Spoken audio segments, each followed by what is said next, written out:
first term, I terminated it almost immediately. If I didn't terminate it, they would have had a nuclear weapon long ago, and they would have used it on the Middle East, Israel and the Middle East. And you know the Middle East because when you look at all the missiles that got fired, UAE had 1,500 missiles shot at it. They didn't think they were going to have any.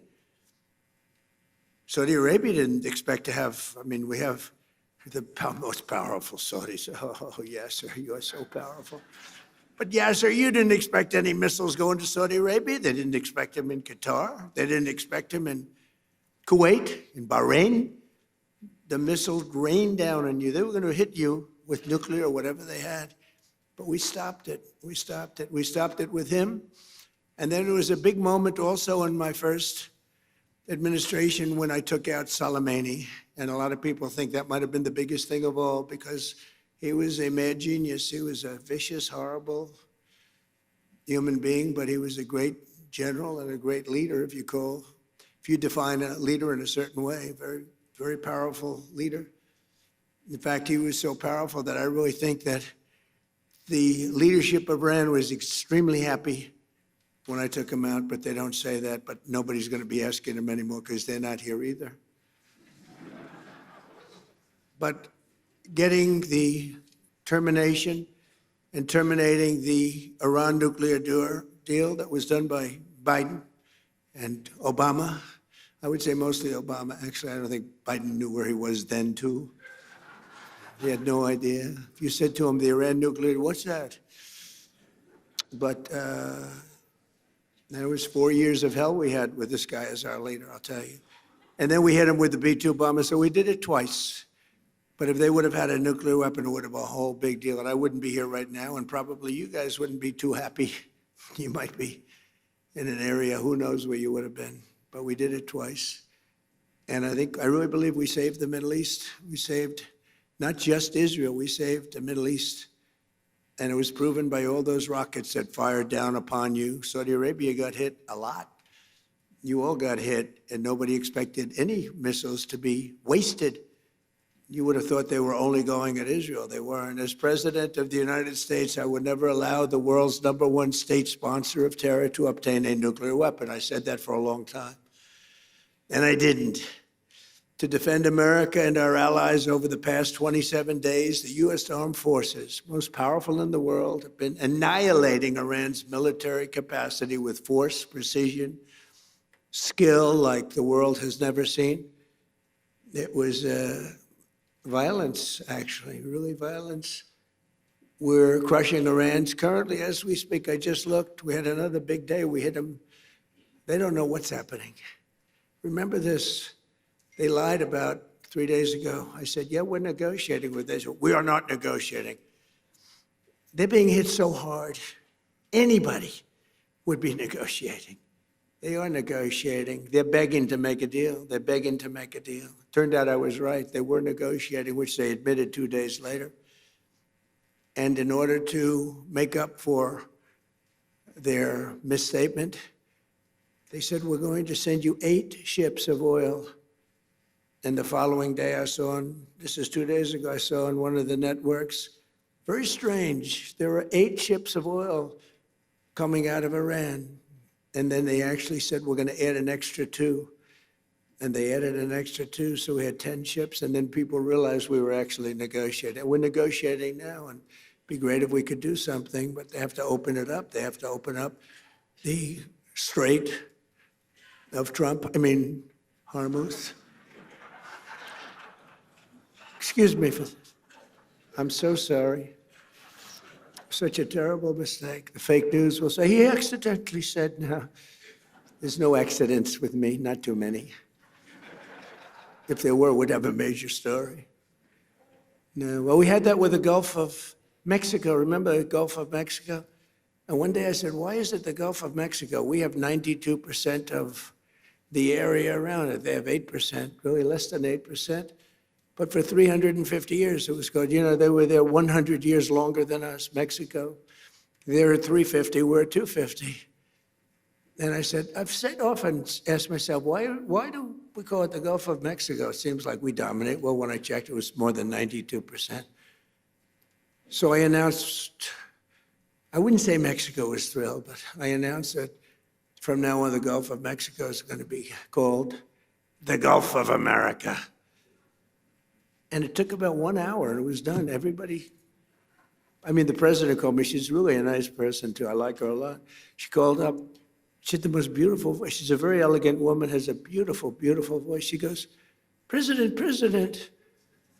tell me, this is not so. No, it's so. Oh, it's so. And then Google Maps changed it. We won the court case in about 1 hour, and Google Maps changed the name. And it's now the Gulf of America, which it should be in all fairness. We're crushing Iran's weapons stockpiles, destroying their missiles and drone factories at levels nobody ever thought was possible, and turning their defense industrial base into nothing. Iran's navy is gone. It's all sunk at the bottom of the Gulf and elsewhere.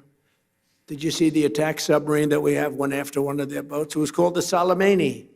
It was the pride of their fleet. But this attack submarine goes like 60 miles an hour. I'd never saw anything. And it caught them in about 2 minutes. And that was the end of the Soleimani. Now, then they're 100% dead. They have 22 mine droppers. They go on mine droppers. And the mine droppers, 22, all 22 are gone. So I guess they can drop mines, but they're going to have to take them out by a rowboat because they don't have any boats. Their Air Force is dead, totally, completely dead. It's out of business. No planes left at all. Their anti-aircraft and communications capabilities are totally dismantled and dead. And their leaders are all dead. Other than that, I think they're doing quite well. No, their leaders are dead. Their supreme leader is no longer supreme. He's dead. The son is either dead or in very bad shape because nobody's heard from him. I think he says, just keep me out of this. This is the only country where nobody wants to lead. There's nobody. Who would like to lead Iran? Please raise your hand, a big audience of distinguished. Who would like to be our leader? Dead silence. Nobody wants to lead. Now, we have an amazing military. We have the greatest intelligence apparatus that anybody's ever seen. We can tell you everything that's going on. We know everything that's going on. We're achieving each and every one of the military objectives 4 weeks ago. And we're doing it really, I guess, we're 2 weeks.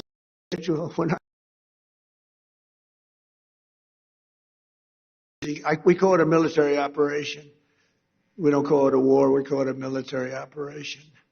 We're very disappointed, by the way, with NATO. They didn't come to our aid. I didn't try too hard, actually, because I wanted to prove a point. I didn't sell. They probably think I'm a lousy salesman. I said, would you like to help us? To President of France, Macron, nice guy. He is a nice guy. They said,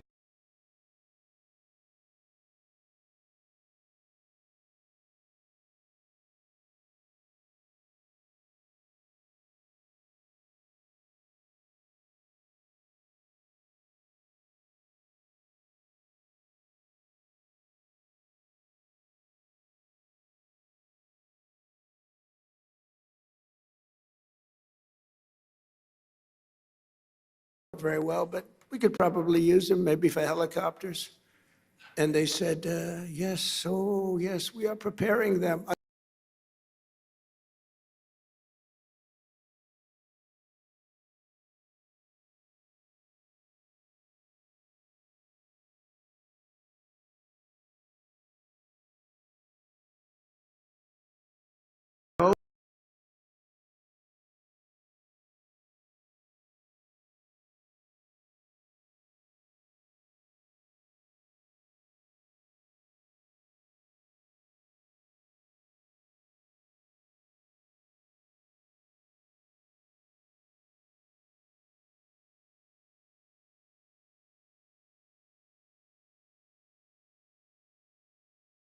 Ukraine's not our war. That war would have never happened, but we had a man of a very low IQ as president, and he had no idea what the hell he was. I was listening to him talk. I said, he's forcing an issue that's going to be trouble, and it turned out to be trouble. Last week, 28,000 soldiers died. The week before that, 32,000 soldiers died. I think we're going to get it settled, but it's a terrible thing. Worse since World War II. I settled, but the hatred of President Putin and President Zelensky is extreme. Never good. Hatred's a bad thing when you're trying to settle a war. I want to thank the entire kingdom of Saudi Arabia. Been very helpful, unlike NATO. Saudi Arabia fought, Qatar fought, UAE fought, Bahrain fought, and Kuwait fought, even though they shot down 3 of our planes with the finest missiles. We could have done without that. They didn't know they were our planes. They wasted 3 great Patriot missiles, and you have to say there's nothing like these Patriots. You know, we had an attack of 101 a few days ago. 101 missiles shot at a very valuable thing that we had floating on the water, namely an aircraft carrier, biggest in the world. And they were shot, 101, going 2,500 miles an hour. And out of the 101 missiles shot, 101 missiles were shot down and spread out all over the sea. Pretty amazing. That's called incredible technology, right, Steve? That's called great technology. Think of it, 101 missiles going 2,500 miles an hour. You don't have a lot of time. And these aren't necessarily weightlifting shoulders. These are very smart people doing that. And I watched them. I watched their performance. Missiles launched. It's almost like they're bored by it. They have like 9 seconds ahead of FIFA, the most powerful man in sports. Johnny, you never choked, right? These guys can't choke, but they're very smart. High IQs. We need high IQs. We have too many low IQ people. But what happened is, you have to see it. It's very cool. Missiles launched, missiles launching. They're launching. Okay, we're ready. 101 missiles coming at them. All right, we have to have like 11 seconds to make a determination. Then at 7 seconds, fire,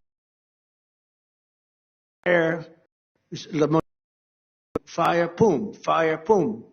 One at a time, just knocked them out like they were nothing. Genius. It's like unbelievable.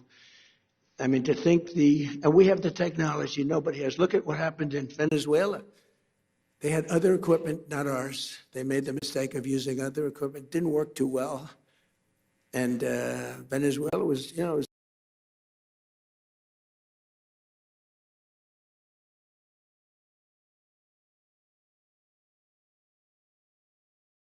a lot more powerful, but it's not powerful anymore. Within 2 days, I think the damage was done, but now it's really done. Now we're just going after targets. And they have no anti-aircraft, so we're just floating over the top looking for whatever we want, and we're hitting it. And we have another 3,554 targets left, and that'll be done pretty quickly. And then we, at some point we're going to have to determine what we do.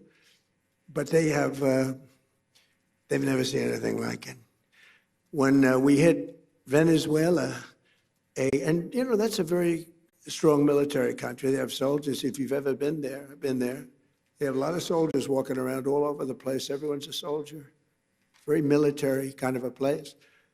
And there was a general, professional general, really good.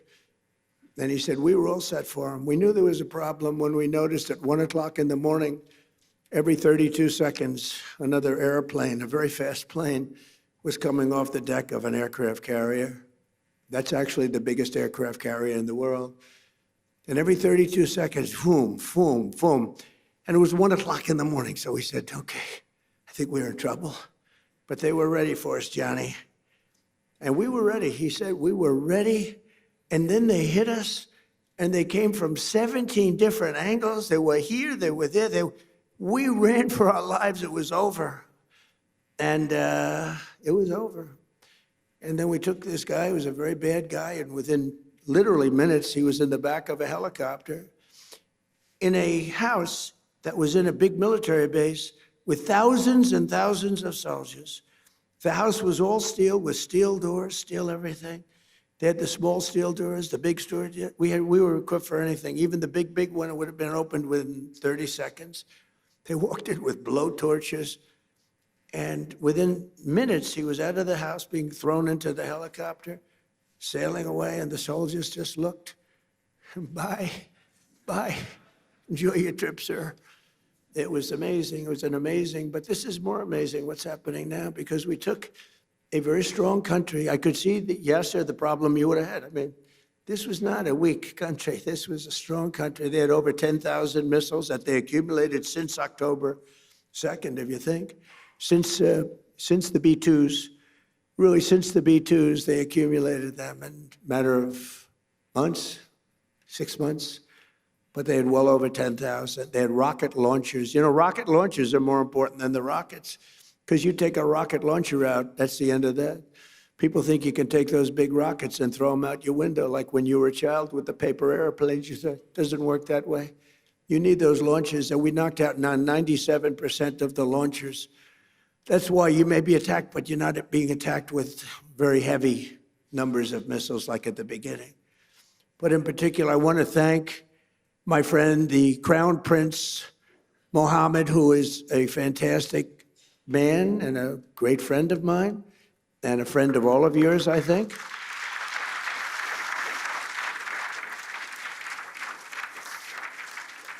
And he's a warrior. He's a warrior. He was not afraid of this country that, frankly, he should have been afraid of, because they're very powerful. I want to thank Tamim, because Tamim is, these three people have been unbelievable. Tamim, and then UAE, Mohammed. These are three great people. And they were under tremendous attack, unexpected attack. And they weren't thinking this was going to happen. Nobody was. And they turned against them and really became very powerfully aligned. And they were with us, but they weren't with us very obliquely. They were with us. But I think that I have to acknowledge for their bravery, because they were being hit pretty hard. All three of them, they were being hit pretty hard.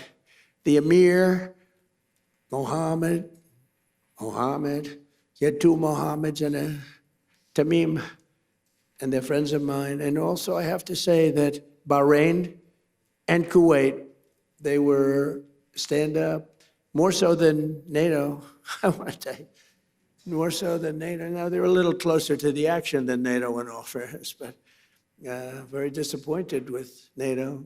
But I wasn't disappointed with our allies in the Middle East and others.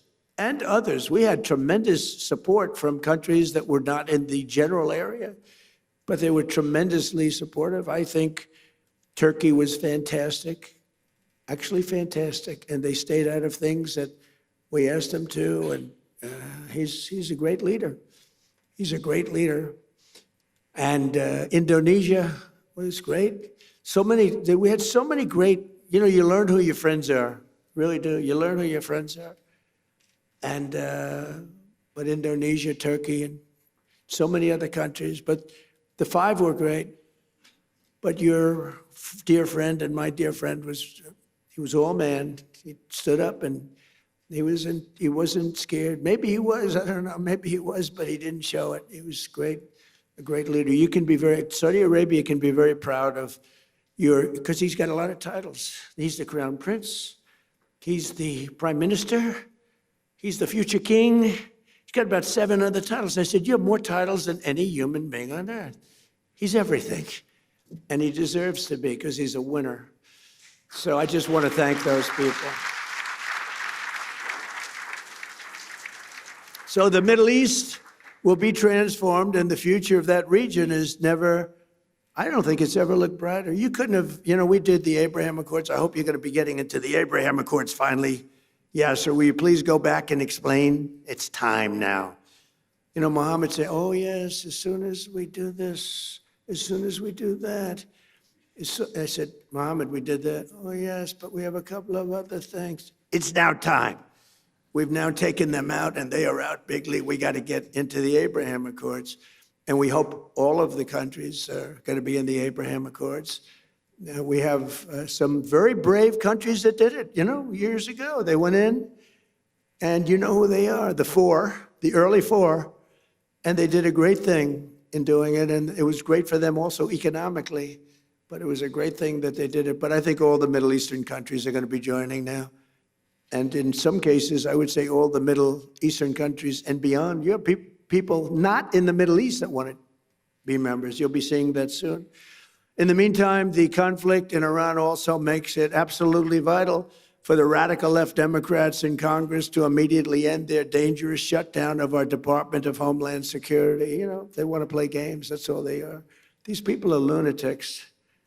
They sort of remind me actually a little bit of Iran. They're deranged. They're deranged Democrats. For 42 days, they've tried to completely eliminate funding for the number one duty of government, which is keeping America safe. And they want no ICE. They want no Border Patrol. They want no protection of any kind to be given, reopening our borders and stopping all immigration enforcement in our country. They want to have our borders be open again. We took in 25 million people. We've gotten a lot of them out. Tremendous numbers of people that should never have been here. Over 4 long years before my election, these same radical, lunatic Democrats let 25 million people pour across our borders like they were nothing, like they were non-existent. These people were totally unvetted, unchecked, including murderers, drug dealers, gang members, vicious criminals, even the criminally insane. In 2024, the American people voted in a landslide to stop the invasion of our country. And I won all 7 swing states by millions and millions of votes. We won the Electoral College by a massive number. We won the popular vote, millions and vote, just millions. This was a big election. I loved every minute of it. And for the first time, no Republicans done anything like this in decades, but for the first time, we won the counties of America. That's a big one. 2,700 to 525. 2,700 to 525. 87% of the vote. We won 87% of the counties. In other words, it was a mandate like our country has not seen in many decades. It was a mandate for an ideology, which is an ideology.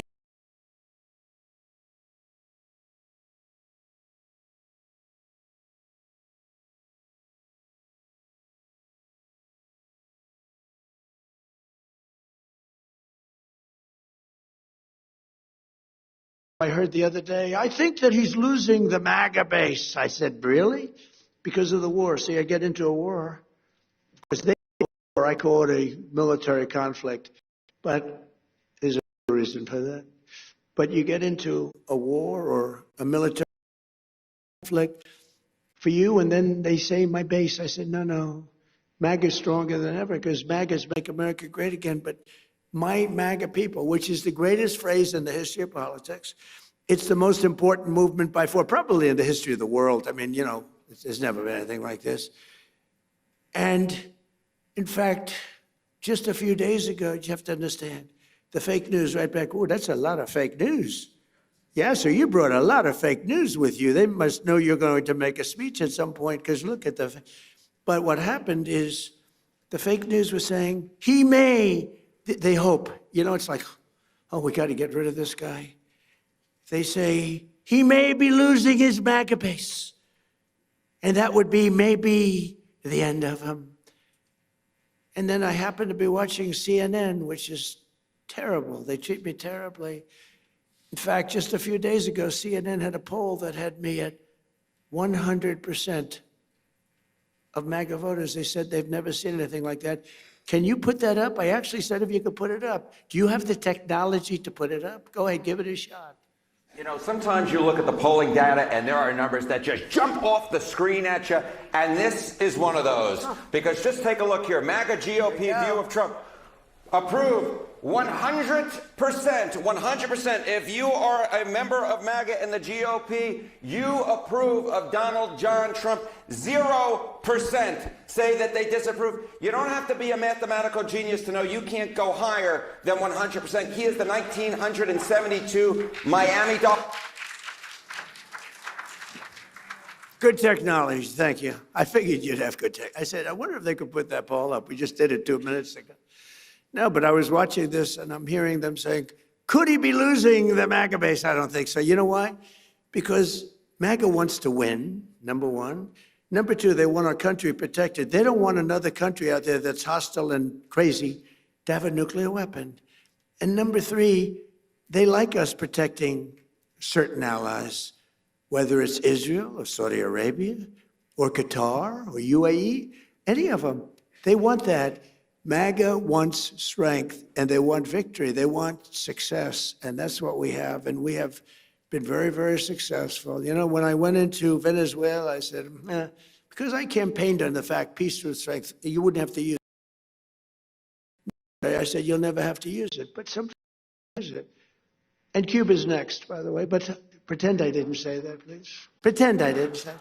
Please, please, please, media, please disregard that statement. Thank you very much. Cuba's next. So despite the radical left Democrat shutdown, we will continue to defend the sovereign borders of the United States of America, and we'll defend our allies. And your ally, you didn't know they were that tough, did you? You didn't know. They were pretty tough, Iran. Not tough anymore. Now we'll continue to deport dangerous criminal aliens from our country. Just days ago, an 18-year-old girl in Chicago named Sheridan Gorman was gunned down by a savage criminal alien led in by Sleepy Joe Biden and released in a Democrat sanctuary city. He was an animal. The same month, an 83-year-old veteran, highly regarded person, was shoved onto the subway tracks and murdered by an illegal alien with a long criminal history in New York City. These are vicious criminal thugs, disgusting human beings that Democrats have defunded our airports to protect. They want our airports to be defunded so that these people can come into our country. Not going to happen. We're not going to have it. That's why this week I deployed ICE to our airports to help reduce the delays. People there are doing a great job, but they didn't want to pay them. The Democrats didn't want to pay them. And a short time ago, I also ordered emergency funding to resume paying the TSA agents immediately. They're getting paid. Democrats must stop their dangerous and destructive shutdown and reopen the Department of Homeland Security without delay. And it's time that they start thinking properly. That's why they lost in such a landslide and put America first. It's time that they start thinking about America first. And we're honored to be joined tonight by many distinguished guests from around the world, including FII Institute Chairman Yasser Al-Romayan. Where are you, Yasser? Come here, stand up. Yes, yes, please. What a nice name. What a nice name. And his son, Faisal. And by the way, I've known him really well, but you know, I've never heard his last name. So I'm saying, who the hell is Yasser? I know Yasser. I said, who the hell is that guy? But I know him by Yasser, right? I didn't know if it was your first name or your last name. All I know is he's got a lot of power. All I know is he's got a lot of cash. And he's another great leader, actually, and he's a good friend of mine. So nice to be with you, and nice to be with your son. Son's beautiful. Saudi Minister of Finance, Mohammed Al-Jadaan. Thank you very much. Thank you very much. Nice to see you again. Good job. I mean, if you want to be a Minister of Finance, Saudi Arabia is a good place to do it, right? You don't have any dearth. There's no dearth of funds. Most places, they say, where are we going to get the money? How about a tax increase? Minister of State, Mohammed Al-Sheikh. Mohammed. Thank you very much. Great honor. Chairman of the Saudi Esports Federation, His Royal Highness Prince Faisal. And of course, please. Thank you. And of course, the kingdom's wonderful ambassador to the United States, Her Royal Highness Princess Rima, who's great.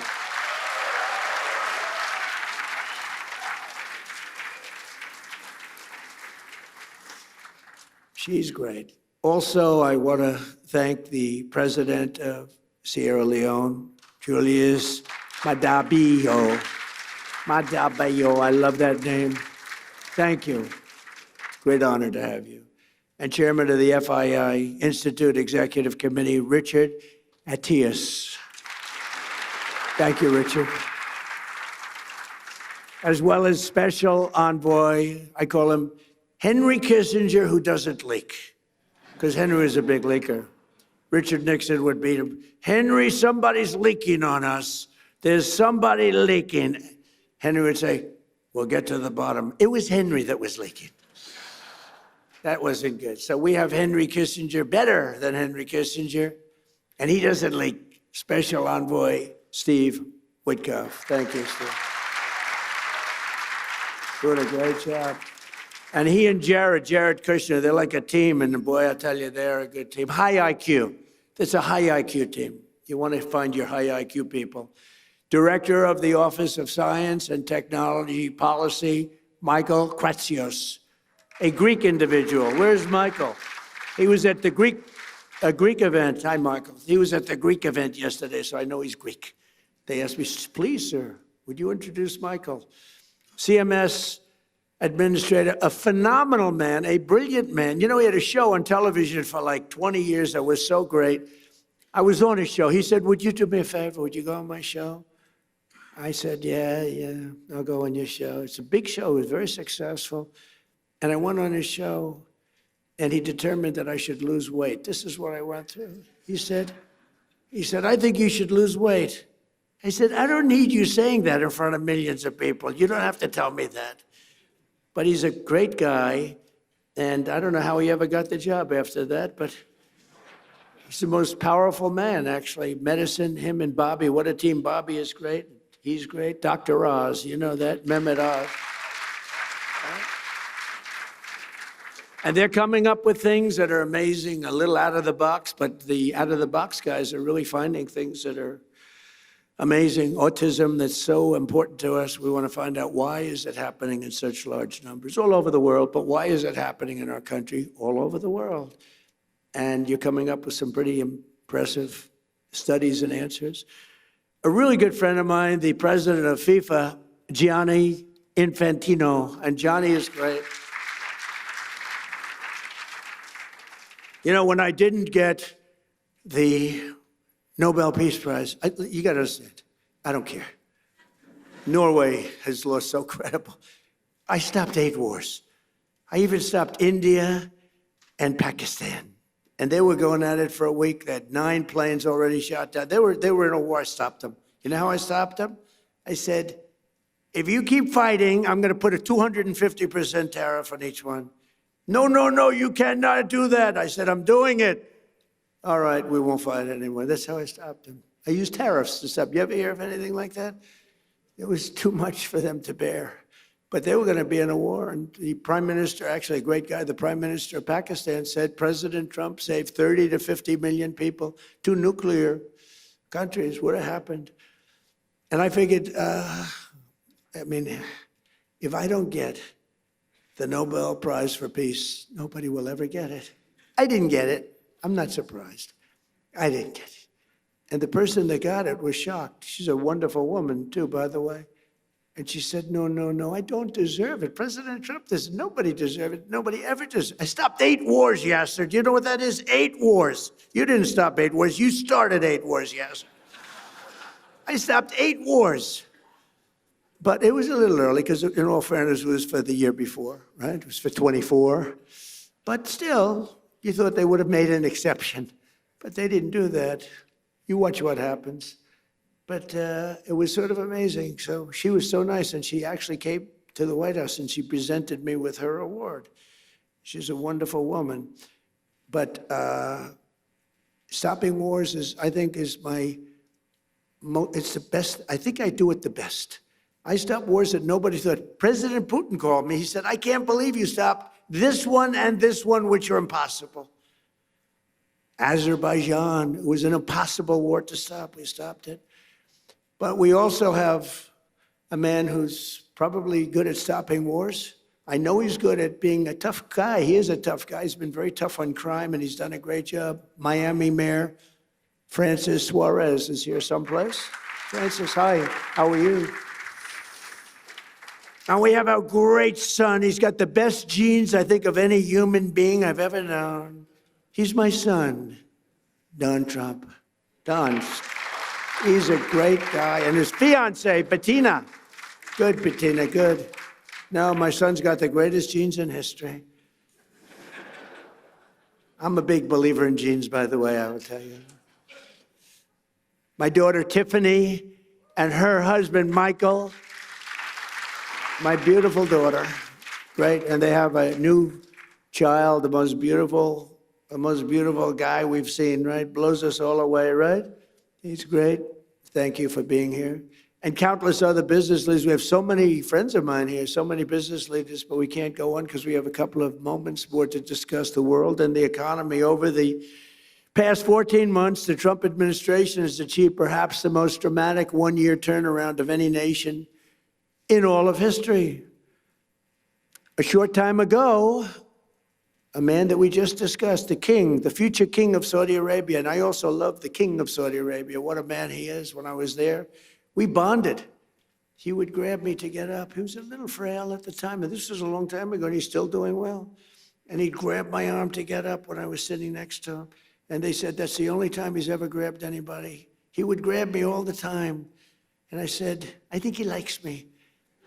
And he did like me, and he still likes me, and he's a great man, and say hello to him. He's a great guy with a great son. But a short time ago, we were together, and he looked at me, and he said, you know, it's amazing. 1 year ago, you were a dead country. Now you're the hottest country anywhere in the world. He didn't think this was going to happen. He didn't think he'd be kissing my ass. He really didn't. He thought he'd be just another American president that was a loser, where the country was going downhill. But now he has to be nice to me. You tell him he better be nice to me. He's got to be. But it was really something. He said, though, he said, you know, it's amazing, President, because he's a very smart, but a regular kind of a guy. He said, you know, it's amazing, President. A year ago, in that case, it was a year and a half. It was 6 months ago. But a year ago, you were a dead country. Now you're literally the hottest country anywhere in the world. And that was before we beat the hell out of Iran. You know, now I think he's got to say even better. I think we have to up it. But he's fantastic. And everything we do, we're working to make America the #1 place on earth to do business. We passed the largest tax cuts in American history, including no tax on tips, no tax on overtime, no tax on Social Security for our great seniors. We provided 100% expensing and bonus depreciation so that anyone who wants to build a factory can deduct the entire cost of equipment and the entire factory in the first year. That used to take 38 years to do. You'd take it little drips, now it's done. And you know, a lot of people remember that my first 4 years was the most successful time we've ever had financially in the history of our country. We had an unbelievable success, but this is much better. And by the way, when this war ends, it's going to be like a rocket ship. I thought we were going to go down more, and I thought oil prices were going to go up higher than they are now. It's not finished yet. I'm not saying it's sort of finished, but it's not finished. It's got to be finished. And I thought that we would see a bigger drop in stock. Hasn't been that bad. You know, it's sort of crazy. I hit 50,000 on the Dow. People said that wouldn't be possible within 4 years. I did it in 1 year. And then we hit 7,000 on the S&P. People said that's even harder than hitting 50,000 on the Dow. And I did that in less than 1 year. Toward the end of the year, both of them, we broke every record, every stock record we broke. And you're big beneficiaries because so many of you invest in the United States, and keep doing it because it's going to be a rocket ship. You watch. But then I said, all right, do I have to do this?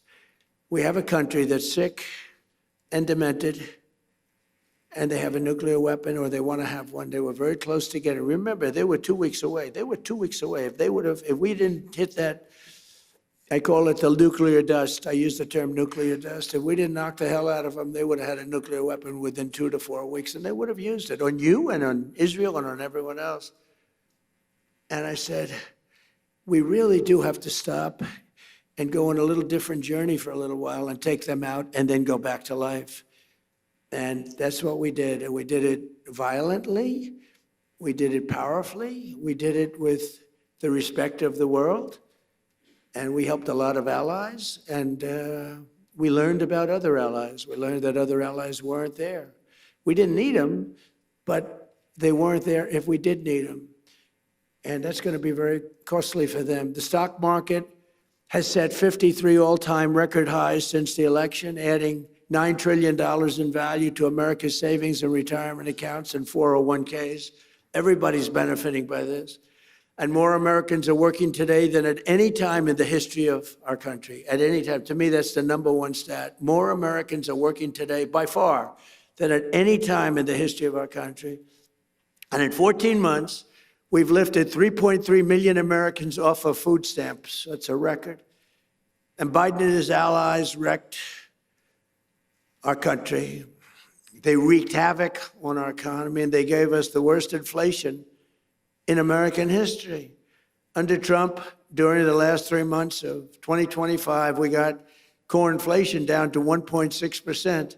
And right now, the average tax refund for filers, because of the great big beautiful bill, has been close to $5,000. It's a lot of money for a family. And this, when I'm talking to Saudi Arabia and I'm talking about $5,000, they look at me, 5,000? That's like a penny.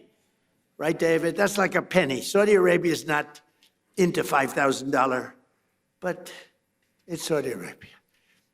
I just want to ask, are the Saudis impressed by the fact that a family has saved $5,000? I know they're looking like, what the hell is 5,000? Their shoes cost them more than 5,000. But that's the way it goes. We're talking about the real world. In his entire term, Joe Biden, I have two terms for him, Crooked Joe and Sleepy Joe. It's always been pretty, I do sometimes a poll, which is a more accurate term, sleepy or crooked, pretty much even. I like sleepy. In his entire term, Sleepy Joe Biden got less than $1 trillion of new investment in the United States, a lot less. And in our first 11 months, 12th month is coming, it's going to be big, we did $18 trillion. Think of it, less than $1 trillion for 4 years. In 11 months, we did $18 trillion. And we have factories being built all over the country at a level that's never been seen before.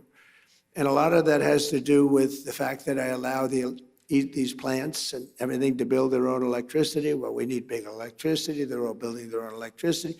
But a lot of it has to do with the tax bill. A lot of them, because it's really the biggest tax reduction bill in history, the great big beautiful bill. And a lot of it has to do with the one-year deductibility where you build a plant and you take the whole thing as a deduction. I did that in my first term also, but I had it for 1 year. Now I have it for 10 years. So it's pretty amazing, and it's pretty amazing what we're seeing. But it all started with our historic visit to the Kingdom of Saudi Arabia. My first visit was to the future king.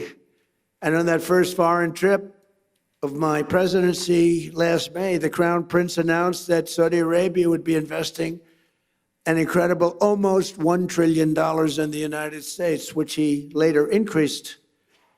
As just a few examples of these new partnerships, Oracle will be building a $14 billion worth of cloud computing and AI infrastructure in the kingdom. I didn't know that, David. We have to talk to your father about that. Why isn't he doing it here, David? I'm very upset with you. And by the way, David has done a very good job. David Ellis said he just had a very big win. And your father's very proud of you because your father said, that's a tough one.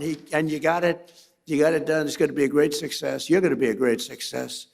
You're going to blow away your father. And he'll be very happy about that because he loves you. But it's a great family, great family. Say hello to him, okay? You're going to have a big, big success with the deal he made.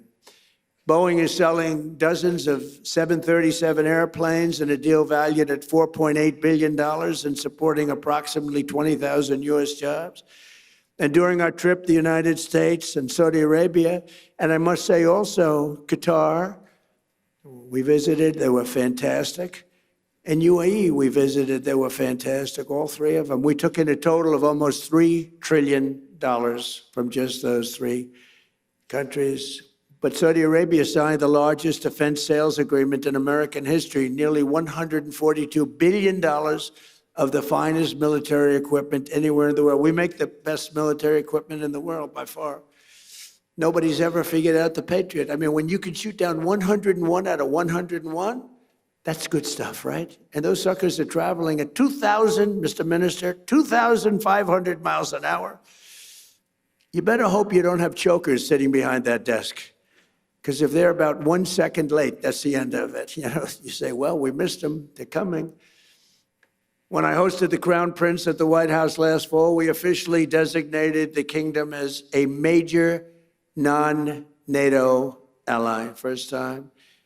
And for the very first time, we agreed to sell Saudi Arabia perhaps the most capable fighter jet ever built, the F-35. The F-35 is amazing. And we sell them very sparingly. We don't want other people to have them. I'm confident that this partnership and so many others around the world will continue to grow and thrive because under President Trump, America once again fights and competes for one thing. We fight to win. We fight for justice and we fight to win. We don't fight to be politically correct like we did under other presidents where we fought to just keep fighting and fighting and fighting. And, you know, when I took out ISIS, I was told by generals it would take 4 to 5 years. And I met General Raisin Kane, who's our top person, head of the Joint Chiefs of Staff. I said, if I ever do this thing again, if I ever get in, I'm putting that guy as the head of the Joint Chiefs of Staff. I went to see him in Iraq, and I said, why is it taking so long to destroy ISIS? We have the best weapons in the world. And I understood why, but I had generals, I call them the television generals. They weren't any good. Mattis, Milley, they weren't any good. They were lousy. But they said, sir, it will take about 4 years. When I went over and I met General Kane, I said, how long will it take? 4 weeks, sir, you'll have a lot of time left over. I said, wait a minute, did you say 4 weeks? 4 weeks, sir. It'll take 4 weeks. You'll have a lot of time left over. That's our new head of the Joint Chiefs of Staff. And he said, how do you do that? Well, sir, we were only able to fight from this one very far away location because nobody wanted to use all of our portable runways that we have all over the Middle East. We have portable runways, can you believe it? We have everything.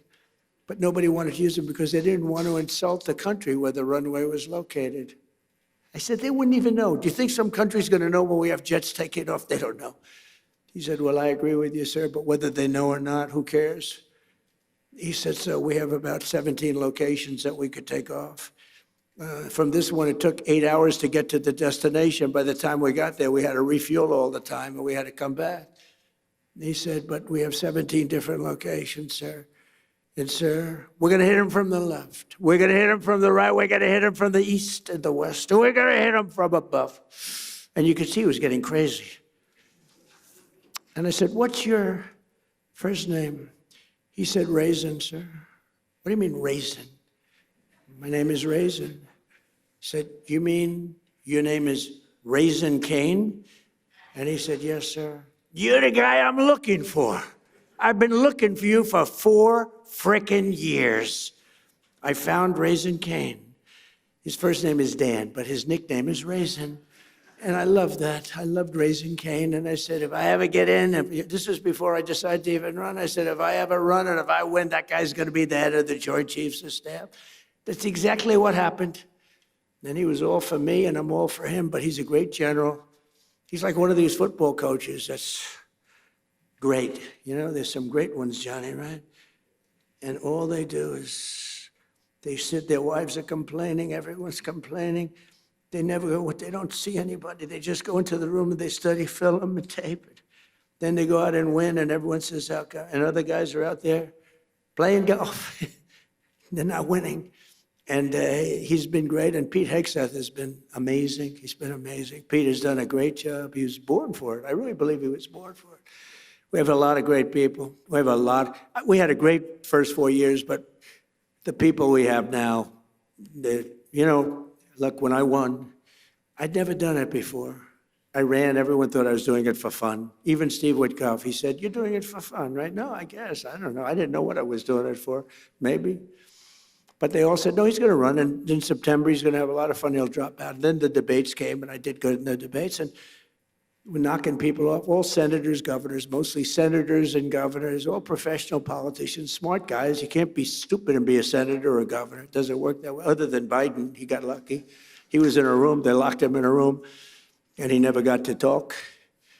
So, but that's a whole other story. But I ran, and then all of a sudden, there were 18 people, including me. Then there were 15, then there were 12, then there were 9, then there were 6, 5. It's like a rocket ship. 4. And then all of a sudden, I won. But I never did it before. I went to Washington. I said, I've only been here 17 times, and I've never slept over. I didn't know anybody. So I had to take recommendations from rhinos and some good people. I mean, there were recommendations, and some were really good. I mean, I had some great people. Look, I rebuilt our entire military in the first term.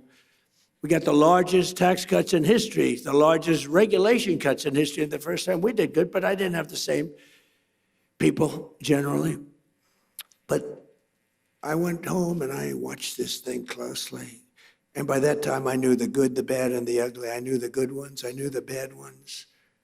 And when I came back, I picked great people. We have an unbelievable, we're talking military now, but we have an unbelievable group because I got to know it. I was never in Washington. You know, it's hard. I never ran for class president.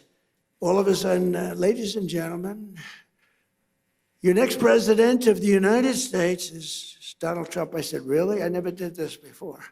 Johnny, I said, how the hell did this happen, right? But it did happen, and we had a great first term. But the second term is blowing it away, to be honest with you. It's really blowing it away. And when we decide to leave, regime change, I guess we change the regime. The regime gets blown up every 2 days. No, everybody's afraid to announce who's the head. We don't even know who the hell the leader is. So I think we have regime change already. But we're going to be, at some point, we'll be leaving. And I think you're going to see a rocket ship because we won't have that dark cloud hanging over our heads, Steve, right, that we did before, which was a nuclear-armed, sick country of Iran, because it might have affected your country, Saudi Arabia, and the others, and it certainly affected Israel more than anybody, the hatred they have for Israel, but it also affected us, because with modern-day equipment, they can fly. And how about the fact that they flew a missile 2,700 miles the other day? They didn't say they had that. Nobody knew they had that. Went 2,700 miles. So we learned a lot, but we're determined to have the best technology, the brightest minds, the greatest businesses, and the strongest economic and security partnerships of any nation, anywhere in the world. And for this reason, we're also committed to ensuring the United States remains #1 in artificial intelligence. We're doing great.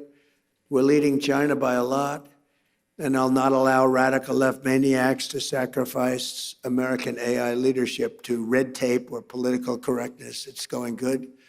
We're doing really well. We're building factories all over America, the biggest in the world. And in America, we don't fear the future, we invent the future. We're really inventing the future. We have the most brilliant minds. And we invite all nations to join us in building the most powerful AI ecosystem on the planet. We're building more automobile plants than any time in the last 50 years. For a lot of reasons. I think #1, maybe the election, but #2, and a close #2, is tariffs. The tariffs are driving people in from Canada, Mexico, Germany, Japan, South Korea. They're coming in. We're building auto plants all over the United States. Tens of billions. I met Mr. Toyota in Japan. I said, what's your name? He's about 92 years old. Sharp as a tack. What's your name? Toyota. I said, you're rich. I said, do you have anything to do with automobiles? Yes. What do you have to do with Toyota? I own it. And I said, well, do you want to make an investment? Yes, we're going to spend $10 billion, spending $10 billion right now on building 5 plants. Everybody is. They're all coming into America. We're going to be hotter than we were 70 years ago when we dominated the automobile. We made all of the cars. My administration has also worked tirelessly to ensure that America remains at the bleeding edge of crypto revolution. We're really doing great. And if we're not going to do it, then China is going to take it over. They want to do it. We're going to be the undisputed crypto capital and Bitcoin superpower of the world. Bitcoin's very powerful. It's all becoming powerful. So many people now, they want to pay you in crypto. They want to pay you in Bitcoin. And we have to be at the top of it in all of these, call it an industry. Last year, I signed the landmark Genius Act into law, creating a clear and simple framework for dollar-backed stablecoins.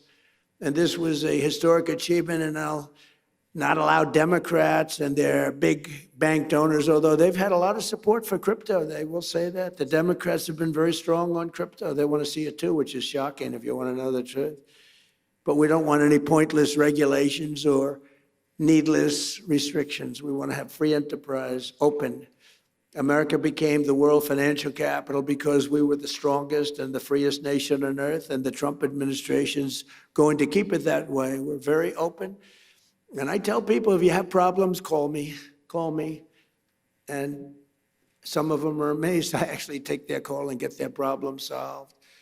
For 4 long years, our country was pushed to the brink of destruction by radicals and thugs and stupid people who punished success, pillaged our economy, dismantled our borders, and surrendered our strength. But today, all of that is behind us. Our country is prospering again, I think, like never before. I would say, it's amazing. I knew I'd do it. I didn't know I was going to do it. I had no idea it was going to be this fast. But you never know. I had no idea I'd be going into Iran. I didn't think we'd have to do that. But it turned out we did, because they became more and more radicalized and more threatening. Our economy is booming again, and America is respected again all over the world, perhaps like never before. With the help of business leaders, innovators, allies, and partners like those in this room, incredible people in this room, incredible success stories, the most successful people in the world. We'll seize every opportunity, overcome every challenge, defeat every threat, and America and our allies will thrive and prosper and win like no nations have ever won before. You're going to win like you've never had before.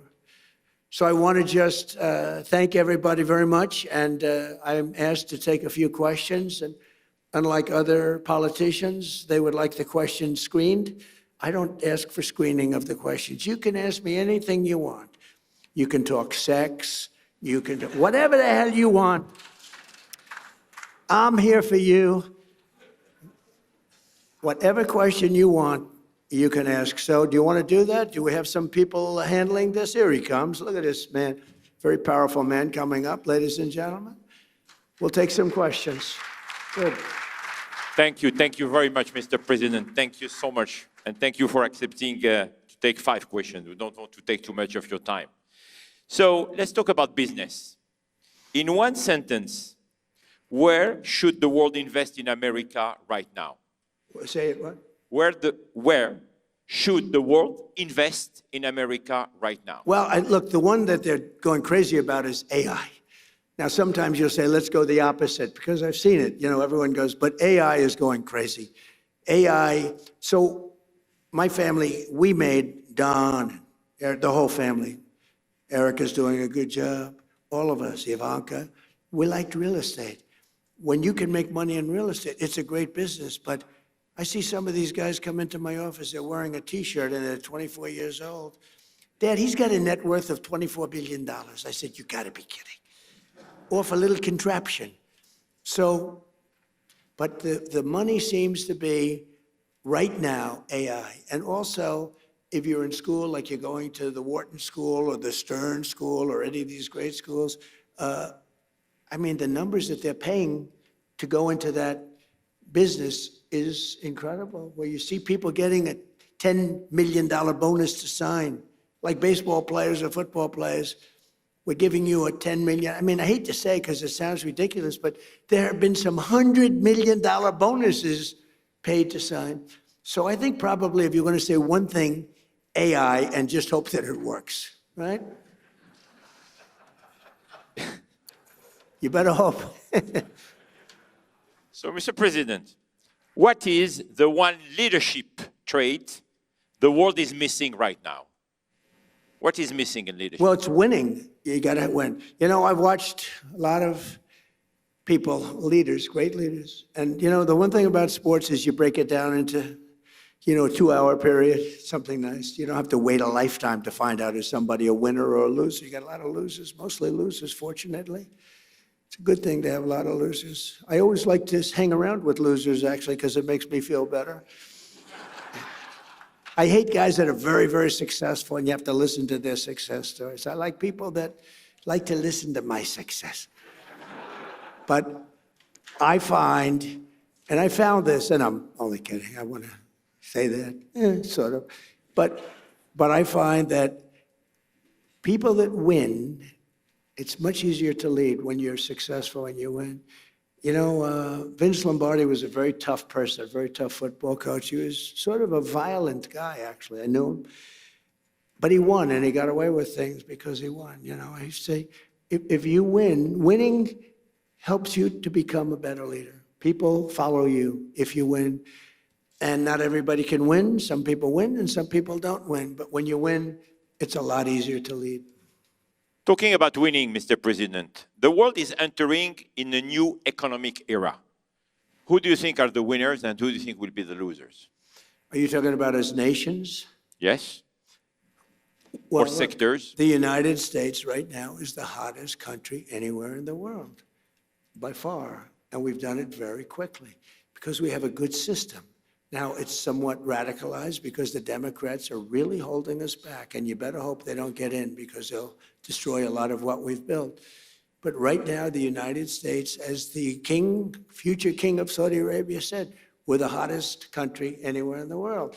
I must say, I respect China greatly because it's amazing that with a system that in theory shouldn't work, we go to school and we go to the best business schools and we do well in those schools.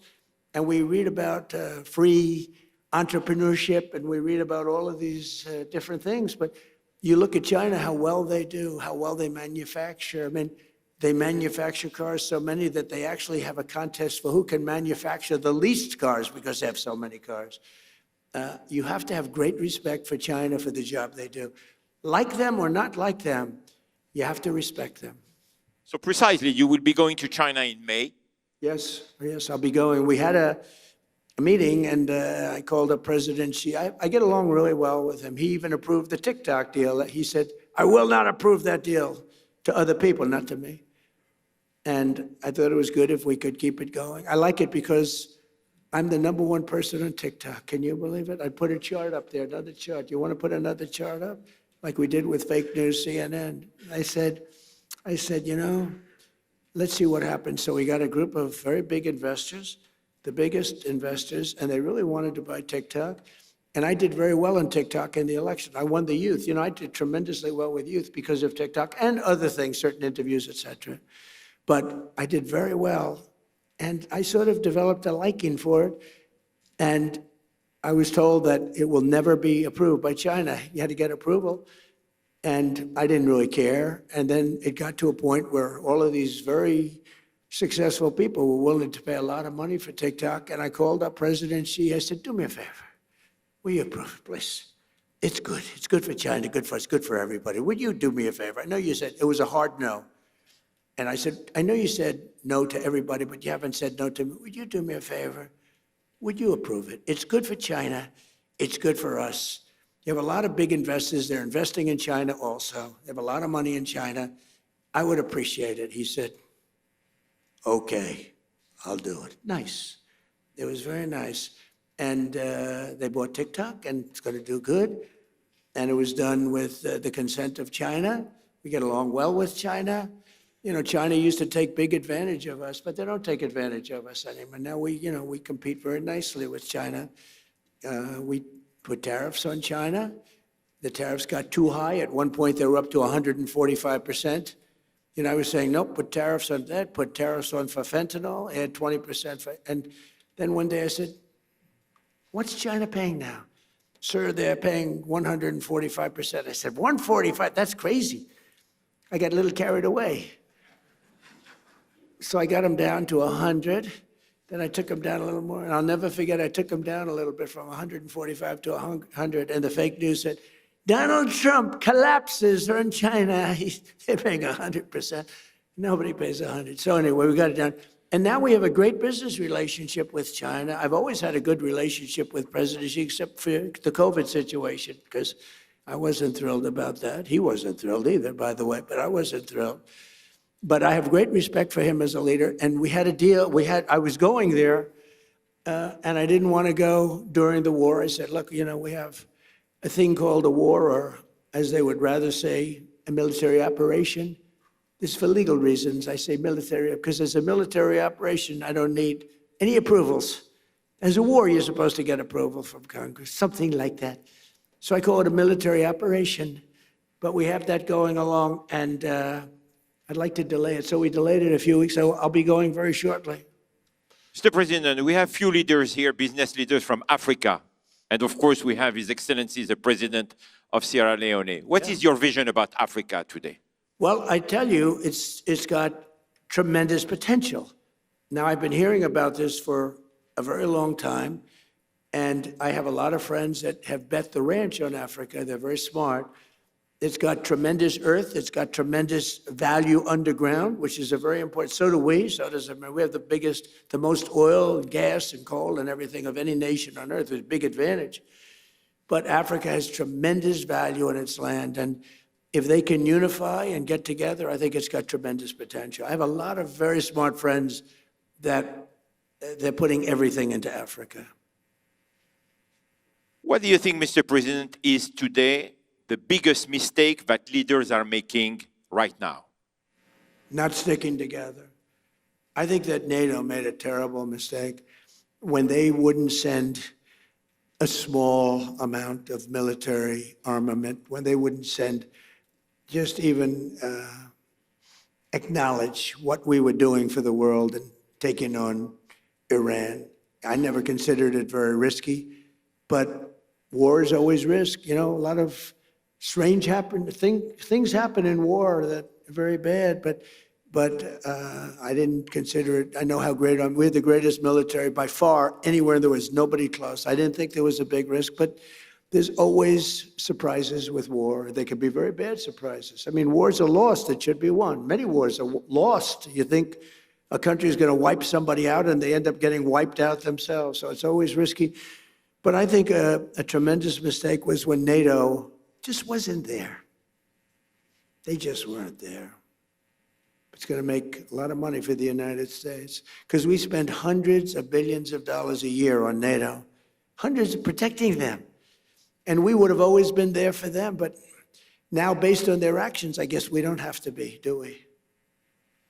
Mr. President, that sounds like a breaking story, yes, sir. Is that breaking news? I think we just have breaking news, but that's the fact. I've been saying that. Why would we be there for them if they're not there for us? They weren't there for us. If you had one bet on the future, what would it be? That the United States will, with good leadership, remain the dominant country anywhere in the world. But you still need leadership. I mean, look at the last 4 years were so bad with the bad leader. You need leadership. And, in theory, you need to have that. You need the open, fair elections. You need a free press. We have a terrible press. We have a very corrupt media. Think of it. I got 96% negative stories, and I won in a landslide. And you know what that means? That means that the media has no credibility. You can't get mostly bad stories, fake stories. They were fake.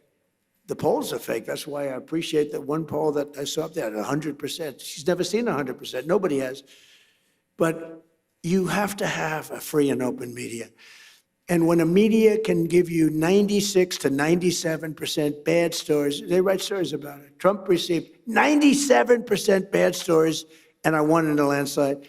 And that means very simply that the media has no credibility, because that can't happen. Now, I also have a voice more than most people. I can come up and talk about it and convince people without necessarily reading the New York Times, which is fake. I mean, if you read the New York Times, you would think we're doing badly against Iran. Remember, they have no Navy, wiped out. 159 ships at the bottom of the sea in 3 days. They have no Air Force, all wiped out. They have very few missiles left. Their drones are at a minimum. Their factories are gone. Their leaders are gone. The leaders are all dead. They're all dead. Nobody ever heard of the people that are left. And if you read the Times, you think we're doing poorly. It's almost treasonous, I have to be honest. It's almost treasonous. But fortunately, we have other media that's fair and honest and honorable. And you have to go out and do some of your own talking because nobody else will. You know the expression? I have to sell myself because nobody else will. My last question, Mr. President, is the same question I asked you last year. What do you want your legacy to be? Well, I'll tell you what. So I told you that I settled 8 wars. That means millions and millions of people. And some of those wars were going on. One was 34 years, one was 32 years, one was 29 years, one was 22 years. They were long-term wars and a lot of people being killed every year. So I've saved millions and millions of people.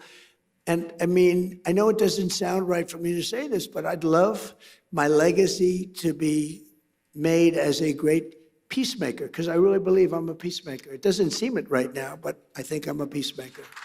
Okay?